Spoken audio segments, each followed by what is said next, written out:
las estrellas, como el amor, como una arena leve, y el cielo, el mar de arriba, pierde su luz cuando anochece, y van al desparramo las estrellas, como el amor, como una arena leve.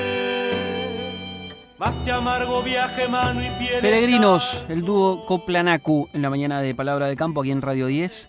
Para hoy, máxima de 32 grados. Bueno, calor y algo de humedad, seguramente hacia la tarde-noche con las precipitaciones que están pronosticadas. Hay entre un 40 y un 70% de chance de lluvia. Algunas tormentas que pueden llegar a ser localmente fuertes, así que hay que estar bien atentos si uno va a salir.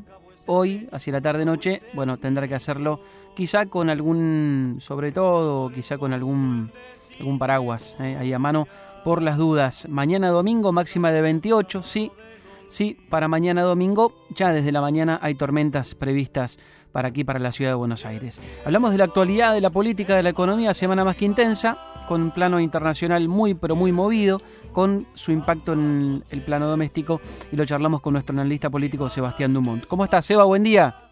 Dani, ¿cómo estás? Buen día, un saludo para todos. Muy bien, Seba, me imagino que todo lo que está ocurriendo en el mundo también tiene su análisis para hacerse desde el punto de vista de la política local, ¿no? Sí, claro. Estaba muy atenta a la política local, a lo que efectivamente iba a ser el pronunciamiento primero del gobierno sobre el conflicto que se ha desatado con la decisión de Rusia de avanzar sobre Ucrania, teniendo en cuenta, Daniel, que el presidente Alberto Fernández había regresado hacía pocas semanas de justamente un viaje a Rusia, donde se mostró con Vladimir Putin y donde además le expresó al presidente ruso que Argentina tenía intenciones de ser un poco la puerta de ingreso de Rusia en el continente americano, sobre todo en Latinoamérica y, para ser más específicos, en Sudamérica. Hubo un pronunciamiento en la semana del Poder Ejecutivo, algunos lo han tomado como un pronunciamiento que quizá hubiera sido más contundente. Si hubiera sido más contundente, me entendían que debía hacerlo de esas características. Lo cierto es que el gobierno se expresó, no hay un apoyo como muchos aventuraban y decían, bueno, ahora el presidente Alberto Fernández, ¿qué va a hacer? ¿Va a terminar apoyando a Rusia? No, bajo ningún concepto, eso no sucedió. Sí, quizá dentro del oficialismo la pronunciación o el mensaje más duro, más contundente, si vos querés, rechazando la acción de Rusia, provino del presidente de la Cámara de Diputados, ¿no? de Sergio Massa. Sergio Massa sí, en su mensaje fue mucho más contundente en repudiar la acción de Rusia, pero es entendible porque dentro de la coalición de gobierno es el propio Massa el que en cada oportunidad donde juega la política internacional sostiene una mirada que está mucho más cerca, por ejemplo, de la mirada que puede tener los Estados Unidos. No es la primera vez. Con Venezuela, Sergio Massa siempre se ha pronunciado de manera muy contundente criticando al régimen de Nicolás Maduro. Ahora ha hecho lo propio con la cuestión de Rusia. Pero bueno, obviamente esto desata miradas y análisis, especulaciones sobre cuál es la postura del gobierno argentino. Estaba más que claro que la oposición, cuando digo la oposición me refiero básicamente a Juntos por el Cambio, bueno, sí iba a tener una postura dura, incluso hasta hemos visto algunos dirigentes de ese espacio político dirigirse a la sede de la Embajada de Ucrania en Buenos Aires, obviamente apoyando a ese gobierno. Uh-huh. Seba, me quiero meter ya en el tema de la próxima semana. Se viene, después de estos días de feriado, de descanso para muchos, el inicio del año legislativo, las sesiones ordinarias. Y ahí seguramente el presidente va a hablar del proyecto que se envía al Congreso de discusión sobre el tema del Fondo Monetario Internacional. Ese tema me imagino que va a ser central y va a captar la atención de todos la próxima semana. Es el tema. La información que incluso trascendió justamente en las últimas horas a propósito, hay que contextualizar un detalle puntual. A ver, el mundo hoy es otro a partir de este conflicto que se está desatando allí en Ucrania. Está claro que eso es así. Hay un mundo que empieza a moverse con otras características. La pregunta es, ¿esto podrá afectar de alguna manera el acuerdo de la Argentina con el Fondo Monetario Internacional.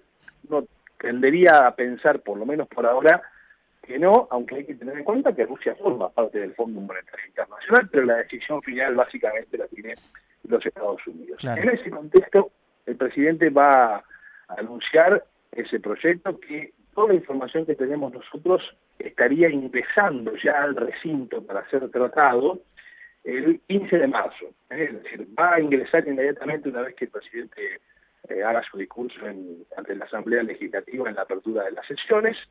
Tiene que, por supuesto, tener el tratamiento correspondiente en comisiones. Va a ingresar por diputados finalmente. En algún momento se había esbozado la posibilidad de que ingrese por la Cámara Alta. No va a ser así, va a ser por diputados. Esto lo terminó de definir la semana pasada Alberto Fernández, incluso en una reunión con el propio presidente de la Cámara, Sergio Massa.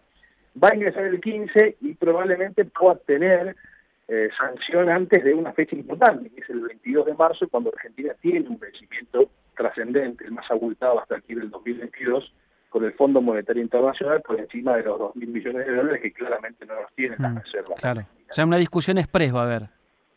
Y no hay mucho margen para que eso suceda. Sí es cierto y es probable que pueda llegar a suceder, todavía no lo sabemos, que en todo caso, si todavía no está finalmente aprobado ese acuerdo con el Fondo Monetario Internacional para el 22, puede haber algún tipo de demora en cancelar ese pago. Que en definitiva, si hay acuerdo, uno entiende que más allá de las discusiones políticas se va a arribar al mismo. El Fondo Monetario Internacional va a poner ese dinero o esos dólares para que la Argentina pague. Porque en definitiva, lo que Argentina va a acordar con el Fondo Monetario Internacional es un préstamo del fondo para pagar el propio préstamo del Fondo Monetario Internacional. ¿Se entiende? Claro. Una propia refinanciación, digamos. Claro, no es un plan de facilidades extendidas a largo plazo en el que la Argentina comienza a pagar dentro de algunos años. No. El Fondo Monetario le va a la Argentina el mismo monto que la Argentina le debe al Fondo Monetario Internacional. Lo va a ir dando a medida que vayan llegando los vencimientos y con las revisiones trimestrales que el Fondo Monetario Internacional va a ir haciendo y va a ir monitoreando sobre las cuentas de la Argentina. Claro. Pero en este detalle importante, por eso digo, el mundo, a partir de lo que sucede en Ucrania, no es el mismo en un tema central de la discusión del acuerdo con el fondo que genera incluso tensiones internas dentro del gobierno y tiene que ver con las tarifas de los servicios públicos, sobre todo energía y gas, ¿no? Así de luz y gas, porque este conflicto ha hecho aumentar el precio del petróleo y también probablemente sigue aumentando el precio del gas. Y bueno, eso va a ser para la Argentina todo un desafío, ¿no? Porque hay que reducir subsidios ante un precio internacional del gas que habrá que importar a través del gas licuado, que probablemente salga más caro que lo que se preveía, por lo menos cuando se anunció o se envió el proyecto de presupuesto que finalmente no fue aprobado. Tal cual. Y la clase media y miles de hogares en la Argentina no están en condiciones de tolerar un aumento mayor. No, por eso obviamente los sectores más cercanos a Argentina dicen 20% y punto. Hasta ahora se ha anunciado 20%. El tema es que el fondo quiere o entiende que para reducir la cuenta de subsidios no alcanza con solo aumentar el 20% en la factura. La verdad te digo, Dani, la clase media creo que no aguanta ni el 20% de aumento de los servicios públicos, aunque sea el 20%, y en este ritmo, digamos, no aumenta, no sostiene un aumento más. Seguro. Y no hay un acompañamiento de una recomposición real de los salarios, cosa que por ahora no se observa. Tal cual. Seba, abrazo grande, gracias por la charla, estaremos muy atentos a lo que nos vayas informando a través de tus cuentas también en las redes sociales, así que siempre el gusto de escucharte. Un abrazo. Un abrazo grande, buen fin de semana para todos. Igualmente. Igual, Sebastián Dumont, en @Tommy2430, lo pueden seguir en Twitter a Seba y Seba Dumont, también en Instagram, ahí suele dejar muy buena información Seba, que además estuvo recorriendo el sur de la Argentina, brindándonos información de lo que está pasando en la Patagonia. No se pierdan las redes sociales de nuestro compañero analista político Sebastián Dumont. Estás escuchando Palabra de Campo. Palabra de Campo. Con Daniel Aprile, en Radio 10.